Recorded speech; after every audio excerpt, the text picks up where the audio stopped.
Di bawah Penjana, menerusi Perkeso, program insentif pengambilan pekerja dan program latihan yang dikenali sebagai Penjana Kejaya telah diperkenalkan bagi menggalakkan permintaan pekerjaan dalam kalangan majikan dan meningkatkan peluang pekerjaan untuk pekerja. Penjana Kejaya menyediakan beberapa insentif, iaitu #MyApprentice, iaitu insentif perantis bagi majikan yang mengambil pencari kerja tempatan secara perantis dalam kalangan lepasan sekolah dan graduan.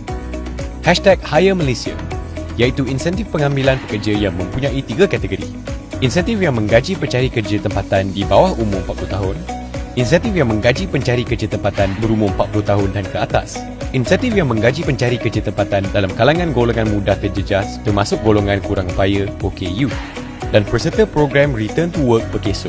Bantuan mobiliti, iaitu bayaran one-off kepada pekerja yang berpindah melebihi 100 km satu hala dari lokasi tempat pemastautin pencari kerja.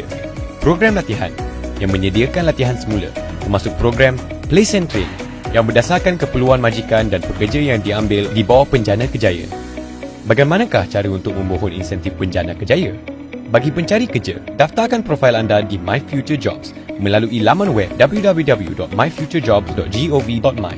Mulai 15 Jun 2020, majikan boleh menggunakan My Future Jobs untuk menawarkan jawatan kosong dengan mendaftar profil dan mengumumkan jawatan kosong tersebut melalui www.penjanakejaya.perkeso.gov.my. Mulai 1 Julai 2020, majikan boleh membuat permohonan program insentif pengambilan pekerja bagi pekerja yang diambil di bawah insentif ini. Sekiranya terdapat pengambilan pekerja baru, majikan perlu mendaftarkan pekerja tersebut di sistem Assist Perkeso dalam tempoh 30 hari dari tarikh pekerja melaporkan diri. Namun, ada beberapa syarat kelayakan untuk memohon insentif di bawah Penjana Kejaya. Bagi #MyApprentice, hanya golongan lepasan sekolah atau graduan yang layak mendaftar dan akan diberi insentif kewangan RM600 sebulan untuk tempoh maksimum 6 bulan. Bagi #HireMalaysia pula, terdapat 3 kategori, iaitu pekerja berumur di bawah 40 tahun yang akan diberi insentif RM800 sebulan bagi pekerja digaji bulanan RM1,200 ke atas. Pekerja berumur 40 tahun dan ke atas yang akan diberi insentif RM1,000 sebulan. Pekerja OKU yang juga akan diberi insentif RM1,000 sebulan. Ketiga-tiga kategori ini boleh memohon insentif masing-masing selama tempoh maksimum 6 bulan. Pengambilan pekerja dan perantis yang dibuat pada atau selepas 15 Jun 2020 akan layak menerima semua insentif di atas. Tarikh akhir bagi permohonan di bawah Penjana Kejaya adalah pada 31 Disember 2020. Selain itu, terdapat juga syarat kelayakan tambahan seperti berikut. Majikan hendaklah mendaftar kekosongan jawatan dalam portal My Future Jobs www.myfuturejobs.gov.my bermula 15 Jun 2020 atau mana-mana portal pekerjaan yang berdaftar di bawah Akta 246. Majikan hendaklah mengambil pencari kerja yang tidak bekerja sekurang-kurangnya 2 bulan, kecuali MyApprentice. Majikan perlu mendaftarkan kekosongan pekerjaan melalui portal My Future Jobs. Pekerja yang diambil di bawah insentif ini juga perlu berdaftar dengan portal ini. Pekerja baru yang telah digajikan di bawah insentif ini hendaklah didaftarkan dan mencarum dengan Perkeso dan SIP di sistem Assist Perkeso. Majikan tidak boleh memberhentikan pekerja sedia ada dan menggantikannya dengan pekerja yang sama atau yang baru di bawah Penjana Kejaya dalam tempoh program ini. Majikan hendaklah menawarkan pekerjaan atau employment contract sekurang-kurangnya 1 tahun kecuali kategori MyApprentice. Pencari kerja tempatan perlu di bawah umur 60 tahun. Majikan telah berdaftar dengan SSM, ROS, ROB, pihak berkuasa tempatan PBT atau lain-lain pertubuhan sebelum 1 Jun 2020. Majikan telah berdaftar dengan Perkeso sebelum 1 Jun 2020. Golongan yang tidak layak memohon Penjana Kejaya adalah agensi pekerjaan swasta ataupun syarikat penyumbaran luar, outsourcing contractor for service, yang membekalkan tenaga kerja kepada perusahaan lain, prinsipal, dan bukannya sebagai majikan langsung. Pekerja sektor awam, Badan Berkanun Persekutuan dan Negeri, semua badan berkanun yang diasingkan saraan, pihak berkuasa tempatan PBT dan mereka yang bekerja sendiri tidak mempunyai majikan. Manakala, kategori pekerja yang tidak layak pula ialah pekerja yang sedang menerima bantuan program pengekalan pekerjaan, Employment Retention Program, atau tersenarai dalam program subsidi upah adalah tidak layak. Seterusnya, apakah syarat bagi bantuan mobiliti di bawah Penjana Kejaya?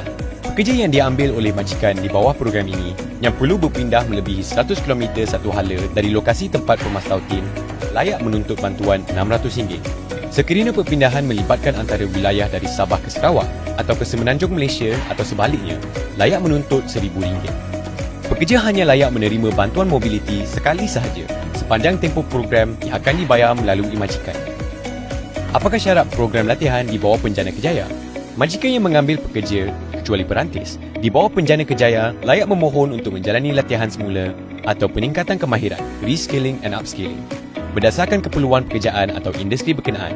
Senarai khusus latihan yang diberlakukan oleh Perkeso akan disenaraikan secara terperinci di laman web www.penjanakejaya.perkeso.gov.my dan akan dikemaskinikan dari semasa ke semasa. Kadar yuran latihan maksimum RM4,000 bagi seorang pekerja yang diambil di bawah Penjana Kejaya. Dokumen yang diperlukan bagi permohonan program insentif pengambilan pekerja di bawah Penjana Kejaya adalah seperti berikut. Maklumat akaun bank majikan, salinan halaman hadapan penyata bank, muka depan buku bank yang tertera nama majikan, nombor akaun majikan dan nama bank. Maklumat nombor pendaftaran perniagaan majikan, Business Registration Number BRN. Bayaran insentif hanya akan dilaksanakan setelah kesemua syarat dipenuhi termasuk caruman bulanan Perkeso yang telah dikreditkan terus ke dalam akaun bank majikan. Contoh, pekerja atau perantis yang diambil bekerja pada 1 Julai 2020 tetapi majikan mendaftar dan mencarum pekerja tersebut dengan Perkeso pada 15 Julai 2020. Bayaran insentif hanya boleh dibuat mulai bulan Ogos 2020 dan ke atas. Majikan tidak perlu membuat permohonan setiap bulan. Majikan hanya perlu memastikan pembayaran caruman kepada Perkeso dibuat setiap bulan untuk melayakkan menerima insentif pengambilan setiap bulan. Sekiranya pekerja atau perantis tersebut diberhentikan atau meletakkan jawatan, majikan diwajibkan mengemaskini maklumat pekerja atau perantis di sistem Assist Perkeso terlebih dahulu. Sesungguhnya, Perkeso berharap program ini dapat menggalakkan lebih banyak peluang pekerjaan demi memajukan kembali dan juga meningkatkan ekonomi Malaysia. Bersama-samalah, kita bekerjasama menjana ekonomi negara dengan norma kehidupan yang baharu. #Perkeso Prihatin.